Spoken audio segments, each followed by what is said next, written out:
Rain lashed against the windows of the coffee shop, mirroring the storm brewing inside me. I was late. Not just fashionably late, but late enough to be seriously worried Jake would think I'd stood him up. I'd been so excited about this date, our fourth, that I'd spent an embarrassing amount of time trying to pick the perfect outfit, only to be caught in a downpour the second I stepped outside. I cursed under my breath as I dodged puddles, my heels clicking furiously against the wet pavement. Jake was different.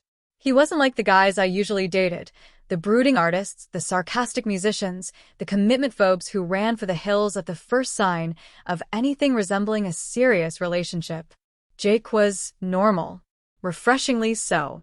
He was a software engineer, which sounded boringly practical at first, but then he'd started talking about the app he was developing, his eyes lighting up with passion, and I'd realized there was a whole other side to him. He was smart, funny, and genuinely interested in what I had to say. He listened, really listened, instead of just waiting for his turn to talk. And he had this easy smile that made me feel like I could be myself around him. No pretenses, no games. Did I finally reach the coffee shop, breathless and soaked. I scanned the room, my heart sinking when I didn't see him. Had he given up? Had he decided I wasn't worth the wait? Just as I was about to turn around and leave, defeated, I saw him. He was sitting at a table in the back, his back to me, his head bent over something in his hands. Relief washed over me, so potent I almost sagged against the door. I took a deep breath, smoothed down my hair as best I could, and walked towards him. As I got closer, I realized he wasn't reading a book or fiddling with his phone. He was holding a small, velvet box, and my heart skipped a beat. Could it be?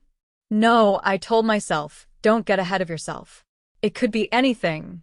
Maybe it was a gift for his mom, or a piece of jewelry he was having repaired. But still, the thought lingered, a tiny spark of hope flickering in my chest. I reached the table and cleared my throat. Jake. He looked up, his eyes widening in surprise. Emily. I was wondering where you were. I was just about to. He trailed off, quickly closing the box and slipping it into his pocket. Sorry I'm late, I said, trying to catch my breath. The rain was insane. No worries, he said, his smile a little strained. I just got here myself. We made small talk, the conversation feeling slightly off. He seemed distracted, his gaze drifting towards his pocket every few minutes. I tried to ignore it, to focus on what he was saying, but the image of the velvet box kept flashing in my mind. After a while, he excused himself to go to the restroom. I watched him go, my curiosity gnawing at me. I knew I shouldn't, but I couldn't resist. I leaned forward and peeked into his jacket pocket. The box was there, nestled amongst his wallet and keys. I hesitated for a moment, my conscience warring with my curiosity. What if he came back? What if he saw me?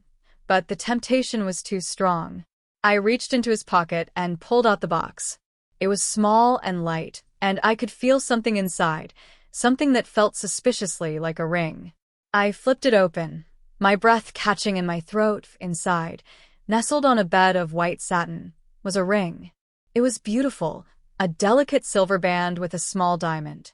It wasn't flashy or extravagant, but it was perfect. It was exactly the kind of ring I would have chosen myself. I stared at it, my mind reeling. He was going to propose. Tonight. Here, in this little coffee shop, with the rain beating against the windows and the smell of burnt coffee in the air. It was so romantic, so unexpected, so perfect. Tears welled up in my eyes, and I quickly closed the box, not wanting to be caught with it in my hand. I slipped it back into his pocket, my heart pounding in my chest. He came back a few minutes later, and we continued our conversation, the unspoken question hanging heavy in the air between us. I tried to act normal, to pretend I hadn't seen anything, but it was hard. My mind was racing, trying to imagine what he was going to say, how he was going to ask. The rest of the date passed in a blur. We talked, we laughed, we held hands, but all I could think about was the ring in his pocket. Finally, the time came to leave. He walked me to the door, the rain having subsided to a light drizzle. I had a great time tonight, he said, his eyes searching mine. Me too, I replied, my voice barely a whisper. He hesitated for a moment, then reached into his pocket. My heart stopped. This was it. He pulled out the box, and I held my breath, waiting for him to open it, waiting for him to say the words I had been dreaming of hearing, but then he did something I didn't expect. He didn't open the box. He didn't get down on one knee. He didn't say a word about marriage or commitment or spending the rest of our lives together, but instead, he said, I have something for you. He opened the box, and I braced myself, ready to see the ring again, ready to say yes, ready to start the next chapter of my life, but what I saw inside the box wasn't the ring. It wasn't anything I expected. It was a key. A key? I repeated, my voice flat.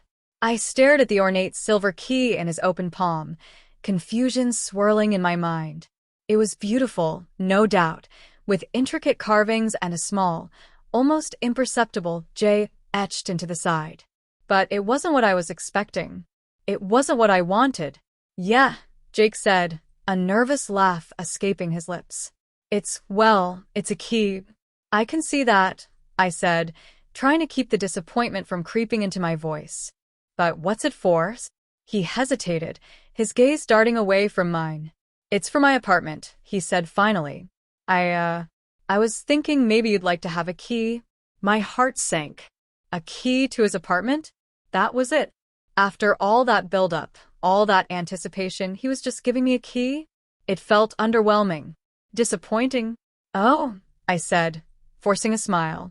That's nice. Yeah. He looked at me expectantly, as if waiting for me to gush over his grand gesture. Yeah, I repeated, taking the key from his hand. It was cold and heavy in my palm, a stark contrast to the warmth I had felt when I thought he was about to propose. We stood there for a moment, an awkward silence stretching between us. I could feel his eyes on me, searching, questioning. But I didn't know what to say. I was still trying to process the fact that he hadn't proposed, that he had given me a key instead of a ring.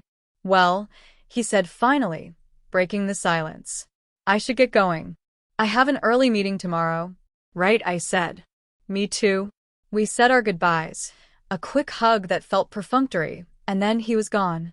I watched him walk away, the rain starting to pick up again, and I couldn't help but feel a pang of disappointment. I had been so sure he was going to propose. I had been so ready to say yes. But he hadn't. And now I was left with a key and a whole lot of unanswered questions, and I walked home in a daze, the key clutched tightly in my hand. When I got to my apartment, I tossed it onto the coffee table, where it landed with a dull thud. I didn't want to think about it anymore. I didn't want to think about Jake or his apartment or the fact that he hadn't proposed. I just wanted to forget about the whole thing, but I couldn't. The key was there, a constant reminder of what could have been, of what I thought was going to happen. And every time I looked at it, I felt a little bit more disappointed, a little bit more confused, that I didn't understand why he had given me the key. Was it just a casual gesture? A sign that he wanted to take things to the next level? Or was it something more? Was it his way of telling me he wasn't ready for marriage, that he wasn't ready for forever? I didn't know. And the not knowing was driving me crazy, that I tried to put it out of my mind, to focus on other things. I went to work, I hung out with my friends, I tried to distract myself. But the key kept haunting me, a constant, silent question mark hanging over my head. A few days later, I was at Jake's apartment. He had invited me over for dinner, and I had accepted, even though I was still feeling awkward about the key incident. I didn't want to make a big deal out of it, but I also didn't want to pretend like everything was fine. The evening started off well enough. We made small talk, we laughed, we cooked dinner together. But as the night wore on, the tension between us grew. I could feel it, a palpable weight in the air. Finally, I couldn't take it anymore. I had to ask him about the key.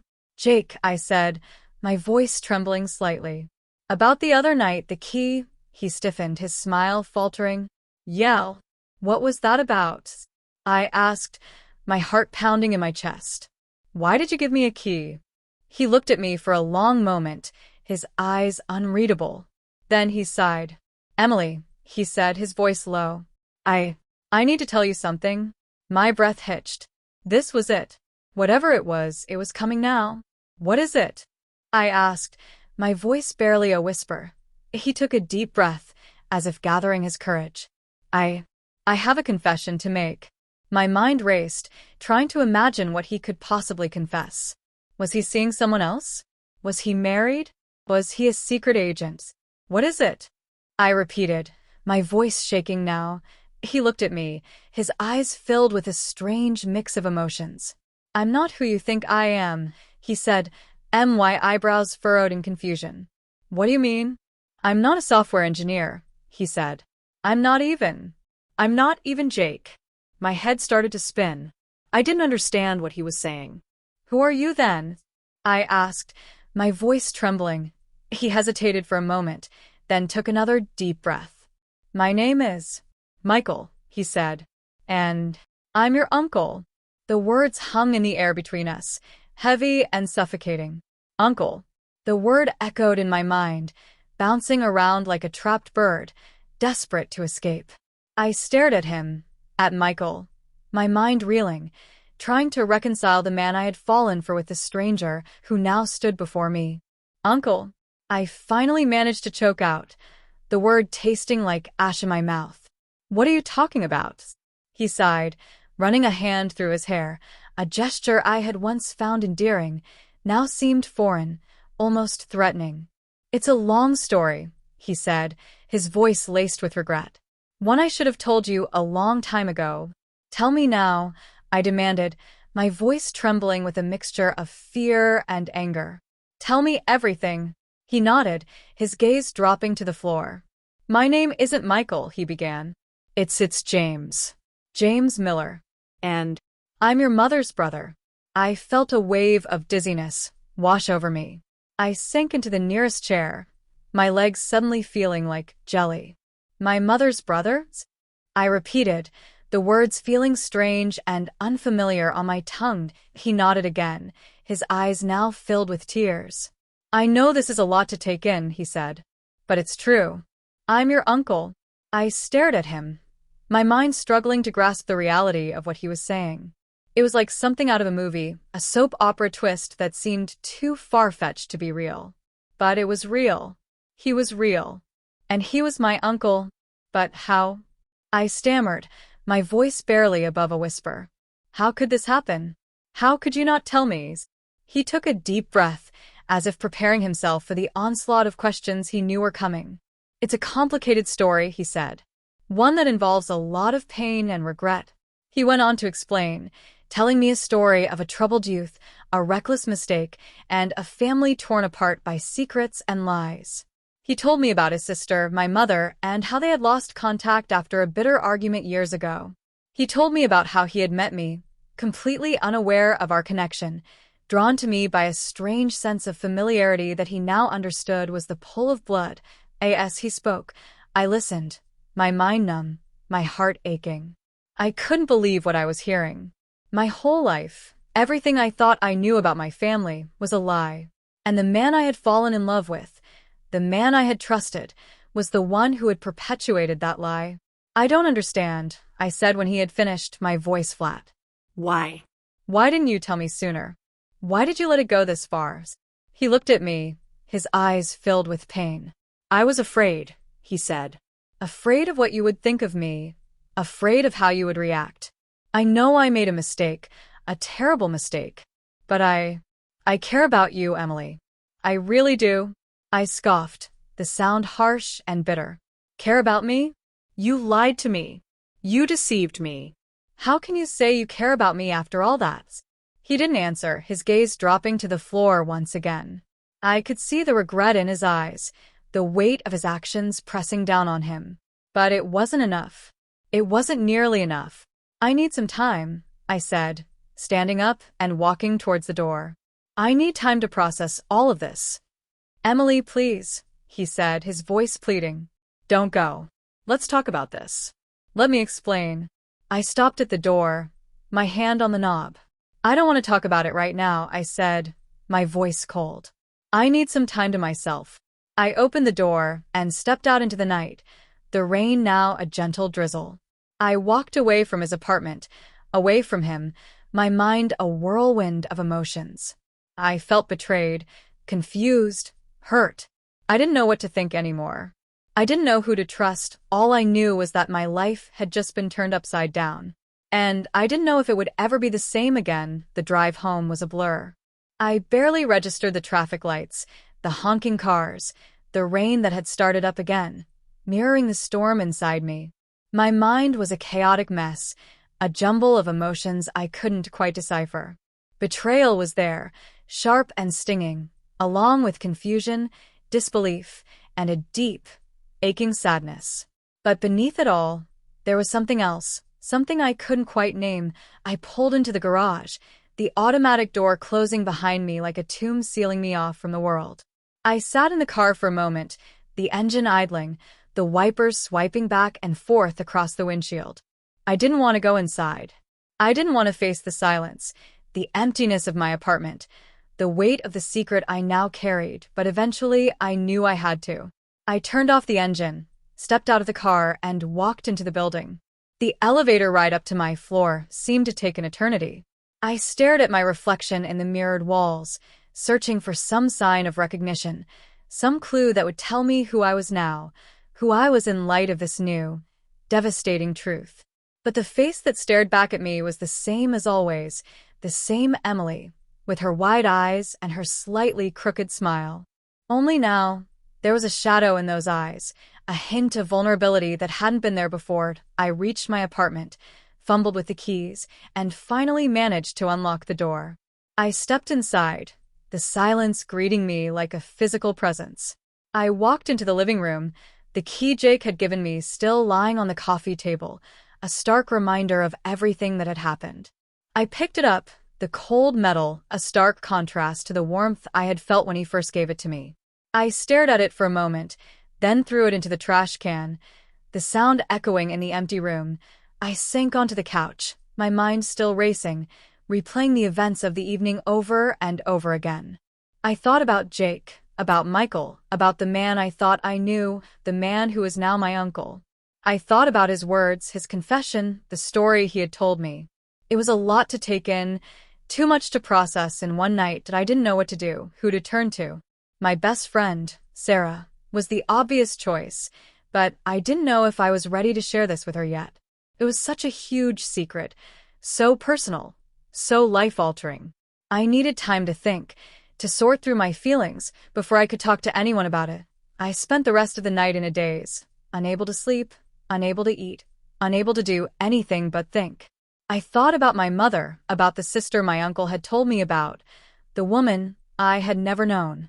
I wondered if she knew about him, if she knew he was alive, if she knew he was my uncle.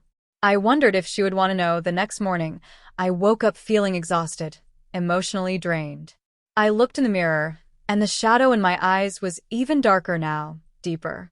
I didn't know how I was going to face the day, how I was going to pretend that everything was normal, that my life hadn't just been turned upside down, but I knew I had to. I had to go to work, I had to go to class, I had to try to keep my life together, even though it felt like it was falling apart. I got dressed, went through the motions of my morning routine, and then left for work. The day passed slowly, each hour dragging by like an eternity. I tried to focus on my work, to distract myself from my thoughts, but it was no use. My mind kept wandering back to Jake, to Michael, to the secret that was now a part of me that I couldn't wait for the day to be over, for me to go home, to be alone with my thoughts, to try to make sense of everything that had happened. But even as I longed for the solitude of my apartment, I dreaded it too. I knew that once I was alone, the silence would be deafening, the weight of the secret even heavier. When the day finally ended, I rushed home, eager to escape the curious glances and the small talk that felt so trivial now. I got to my apartment, closed the door behind me, and sank onto the couch, the silence enveloping me like a blanket. I closed my eyes, trying to shut out the world, trying to shut out my thoughts. But it was no use. The images kept flashing through my mind. Jake's smile, Michael's confession, the key in the trash. And I opened my eyes, feeling a wave of despair wash over me. I didn't know what to do. I didn't know how to move forward. I didn't know if I would ever be able to trust anyone again. I reached for my phone, my fingers hovering over Sarah's name. I hesitated for a moment, then pressed the call button. "Hey," I said when she answered, my voice trembling slightly. Hey, she replied, her voice warm and friendly. What's up? I took a deep breath, trying to compose myself. I need to tell you something, I said. Something important. Okay, she said, her voice now laced with concern. What is it? I hesitated for a moment, then blurted it out, the words tumbling out of my mouth in a rush. Jake, he's not who I thought he was, I said. He's my uncle. Sarah's silence stretched on, each second amplifying the pounding in my ears. I could practically hear her brain whirring, trying to make sense of what I had just told her. When she finally spoke, her voice was a mix of disbelief and concern. Emily, she said slowly, are you sure? Are you absolutely sure? Yes, I replied, my voice barely a whisper. He told me himself. His name is James Miller, and he's my mother's brother.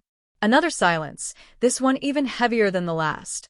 Then, Sarah spoke again, her voice now laced with a hint of anger. Why didn't you tell me about this before? I didn't know, I said, my voice trembling. I only found out last night. And you didn't think to call me right away? She asked, her voice rising in pitch. You had to wait until now. I needed time, I said, my voice pleading. Time to process everything, to make sense of it all. And have you made sense of it? She asked, her voice now cold. Because I sure as hell haven't. No, I admitted, tears welling up in my eyes. I haven't. I don't know what to think anymore. I don't know who to trust. You can trust me, Sarah said, her voice softening. You know you can always trust me. I know, I said, my voice choked with emotion. But this is different. This changes everything. I know, she said gently. But we'll get through this. Together. Just like we always do. We talked for hours that night, Sarah listening patiently as I poured out my heart, my fears, my confusion. She didn't judge me. She didn't offer platitudes. She just listened, offering words of comfort and support when I needed them most. By the time we hung up, I felt a little lighter, a little less alone. Talking to Sarah had helped, but the weight of the secret still lingered, a heavy burden I knew I would carry for a long time to come. The next few days were a blur. I went to work. I went to class. I went through the motions of my life, but I felt like I was living in a fog, disconnected from everything around me. My thoughts kept drifting back to Jake, to Michael, to the man who is now my uncle. I couldn't reconcile the two images, the man I had fallen for and the stranger who is now a part of my family. I avoided his apartment, avoided the places we used to go together. I couldn't bear the thought of seeing him, of facing him after everything that had happened. I didn't know if I could ever forgive him, ever trust him again. One evening, I was at Sarah's apartment, trying to distract myself with a movie, but my mind kept wandering back to Michael. I wondered how he was doing, if he was thinking about me, if he regretted what he had done. I wondered if I should try to talk to him, to get some answers, to understand why he had lied to me.